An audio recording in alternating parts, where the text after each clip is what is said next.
ఇక్కడ నుంచి వీడు తాగుతాడు, అటు నుంచి వాడు తాగుతాడు అని. ఏ రోజైతే కొంచెం చుడిదార్ వేసుకొని తల సరిగా దూకోకుండా వచ్చానో, నేనేదో పల్లెటూరు నుంచి వచ్చానో ఏదో అనుకొని ఈ అమ్మాయి ఏం చేసినా మాట్లాడదు అనుకొని హెరాస్మెంట్ చేసేవాళ్ళు. కొంచెం కాన్ఫిడెంట్గా కనిపించి జీన్స్ వేసుకొని జుట్టు కొంచెం మంచిగా తయారైన రోజు నాకు హెరాస్మెంట్ అవ్వలేదు. ఈ అమ్మాయి తిరిగి ఎగబడుతుంది, ఈ అమ్మాయి నన్ను తిరిగి ఒక మాట అంటుంది అని భయం ఉండేది ఆడికి.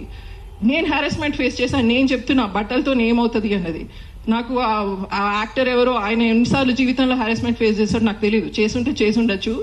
But as somebody who's faced hundreds of times sexual harassment in my life, road మీదకి ఇప్పుడు అంత లేదు, నా చిన్నతనాలు ఎంత ఉండేది. రోడ్ మీదకి వెళ్తే ప్రతిరోజు హెరాస్మెంట్ ఉంటుంది.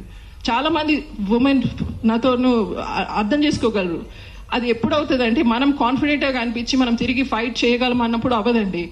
మనం అమాయకంగా కనిపించాం, ఈమెను ఏం చేసినా నడుస్తుంది అన్న రోజు అవుతుంది. ఇది నా ఎక్స్పీరియన్స్. కానీ దాంతోపాటు మగవాళ్ళకి మనం ఏం నేర్పిస్తున్నాం అంటే, ఇట్లాంటి సంస్కృతి సాంప్రదాయం అన్న ఈ చర్చలో నేర్పిస్తున్నది ఏంటంటే, తనకు కొంచెం వేసుకుందా, కాన్ఫిడెంట్గా కనిపించిందా, ఆ అమ్మాయికి బుద్ధి చెప్పాలి. ఆ అమ్మాయిని హ్యారెస్ చేస్తే కానీ దానికి బుద్ధి రాదు. రేప్ కల్చర్కి ఉన్న the heart of rape culture is in teaching women a lesson.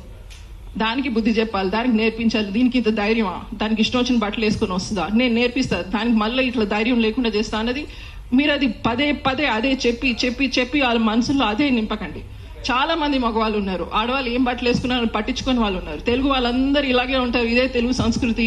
అమ్మాయిలు ఇట్లా బట్టలు వేసుకోగానే వెళ్ళి మేము హెరాస్ చేసేస్తాము, అది మా తెలుగు సంస్కృతి అని మీరు నేర్పించకండి దయచేసి ప్లీజ్.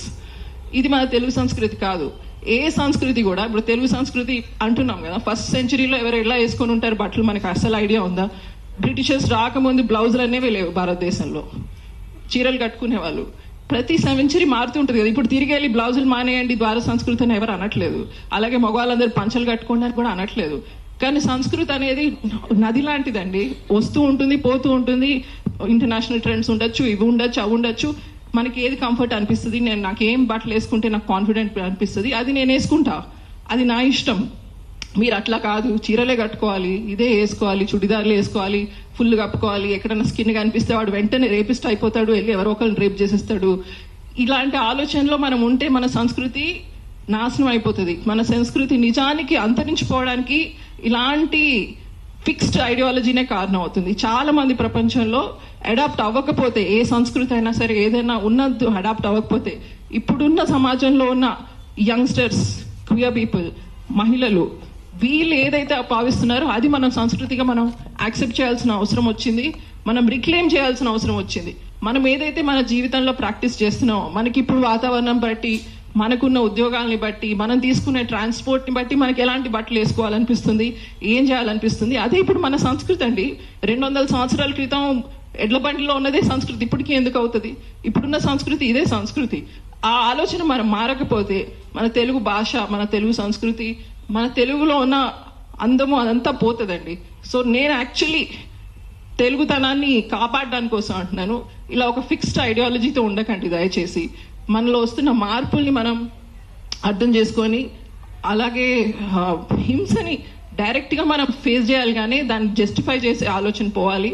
దాన్ని తెలుగు సంస్కృతిగా చూపించే ఏదైతే నడుస్తుందో ఇది తప్పకుండా మానేయాల్సిన అవసరం ఉంది. సో మీడియా ఛానల్స్కి వాళ్ళందరికీ మహిళల బట్టల మీద డిస్కషన్ ఆపేయండి. ఆడవాళ్ళు ఏం బట్టలు వేసుకుంటారు అనేది పబ్లిక్ డిస్కషన్కి సంబంధించిన టాపిక్ కాదు. ఎవరికి ఏం బట్టలు వేసుకోవాలంటే వాళ్ళు వేసుకుంటారు. దాన్ని కూర్చోబెట్టి ఈ అమ్మాయి ఇది వేసుకోవాలా, ఇక్కడికి వెళ్తే అది వేసుకోవాలా, అక్కడికి వెళ్తే ఇది వేసుకోవాలా, బికినీ వేసుకోనివ్వండి, బుర్కా వేసుకోనివ్వండి, వాళ్ళ బాడీ వాళ్ళ ఇష్టం. ఇది అసలు పబ్లిక్ డిస్కషనే కాదు. అలాగే యూట్యూబ్ చూస్తున్న వాళ్ళు, ఈ టీవీ ఛానల్స్ చూస్తున్నాడు, ఈ పనికిరానివన్నీ చూడడం మానేయండి ప్లీజ్. మీరు చూస్తున్న కొద్దీ వీళ్ళు చేస్తూనే ఉంటున్నారు. ఇది అసలు పబ్లిక్ డిస్కషన్ ఉండకూడదు అని అందరికీ I'm requesting everybody. Thank you. నేను ఇప్పుడు శ్వేతా వర్మ అని పిలుస్తున్నాను. శ్వేతా వర్మ ఒక బైకరు.